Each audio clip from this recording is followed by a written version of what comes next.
welcome to my new video which is based on the vector algebra. So as you know, there are two forms, scalar and vector, for any magnitude or a physical quantity. Scalar are those physical quantities which have magnitude only. Numerical value of a physical quantity is called magnitude, whereas vector has both direction as well as magnitude. Let us suppose we are talking about a speed. We are moving with a 5 meter per second speed. Then this is a scalar quantity. Whereas if we mentioned that we are moving with 5 meter per second from north to south or from left to right, that is direction is mentioned, then it will become a vector quantity. So how can we evaluate the dot and cross product?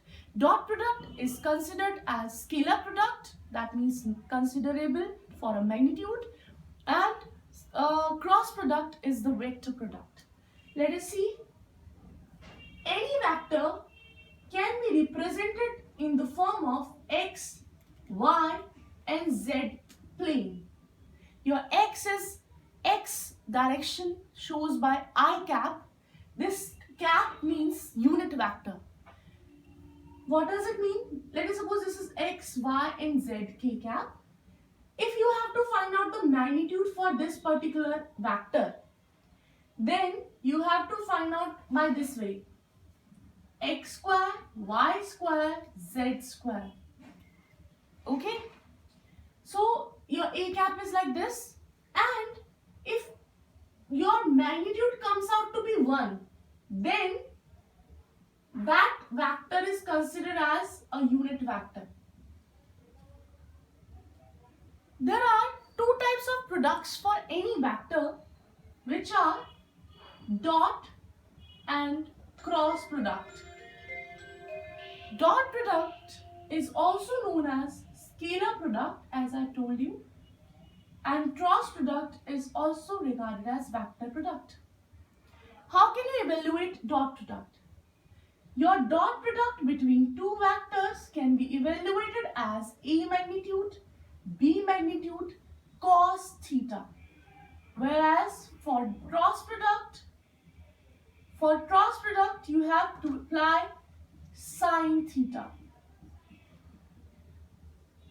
And as you very well know about the fact that if theta is 90, your cos 90 becomes 0 and your sin 90 becomes 1. That's why whenever you have to prove that two vectors are parallel, means the angle between them is 0.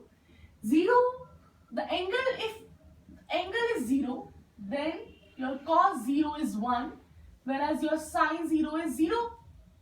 So whenever you have to prove two vectors as parallel, then what you have to show? Your cross product should be 0. Okay? And if you have to prove your two vectors as perpendicular, then your dot product should be 0, as this means A magnitude, B magnitude, cos theta. If theta is 90, then only it comes out to be 0. Okay? Or if magnitudes are 0. These are two cases. How can we evaluate dot and cross without having the thetas? You have, let us suppose, this 2i cap, 3j cap, 5k cap, a vector, and 5i cap,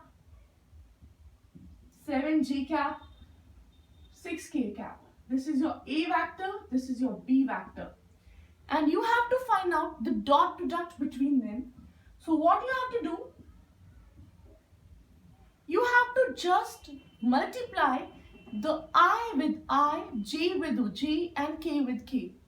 Why it is so? Let me explain this.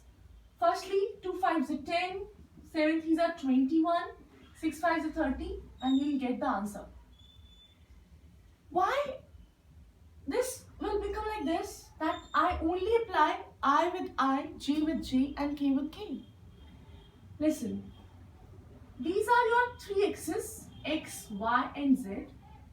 As you very well know that these three are mutually perpendicular with each other. X perpendicular to y, y perpendicular to z, z perpendicular to x. That means they forms theta is 90. Your x is I, y is j, z is k. That means if you apply I with k or I with j or anything else, not with same thing, then because they are mutually perpendicular, that means cos becomes 90 and cos 90 is 0. That's why there is no need to expand it like 2 into 7, 2i, 7j, 2i, 6k, because they all comes out to be 0. Only your same vector with same vector, I with I. The dot of I with I comes out to be like this. I cap magnitude I cap into cos. What will be formed when same vector lies on same vector? Your theta will be 0 degree. Cos 0 is 1. Your unit vectors have also the magnitude as 1. So this comes out to be 1. Are you okay with this? So that's why we are only taking the I dot with I, j with j and k with k. Rest of all becomes 0. Okay. Let us move towards a cross product. Let us suppose you have to find out the cross product of these. So how can you evaluate? You have to take a determinant form, apply, note down I, j, k in your first row. And rest of this A, the x-axis has 2x factor, y is 3 and z is 5. So note down this 2, 3, 5. Your B vector same like as 5, 7, minus 6. So if you see, what you have to do, you have to just write I minus j plus k as you did in matrices, okay? So in matrices, what you have to do, you have to take this. Why we mean taken j as minus? Because this is first row and second column. First row, second column. Summation is 3, which is odd. That's why we are taking as minus. Now listen, this is first row, first column. First row, first column means summation is 2 even. That's why we are taking positive, and in this way we are taking positive with k. Now what you have to do? Just forget about this I rows. The row which contains I and the column which contains I, just forget about it. And now these 4 elements are left. You have to just crisscross them like as we do in determinants. Minus 6 into 3, minus 18. Minus is in formula. 7 5s are 30. 35 I mean. Okay. Then for J, do as same. Just forget about the row and column which comprises of J. What you have left with? 2, 5, 5 minus 6. Minus 12. Minus is in formula. 5 5s are 25. Similarly in K, just leave this row, this column which contains K. 7 2s are 14. Minus 5 3s are 15. So in this way, what will you get? 8 5, 13. 4 5. 53 I cap. Minus minus plus, but result contains minus, minus minus plus. 5 into 7, 37 j cap minus k cap. I hope you will understand this.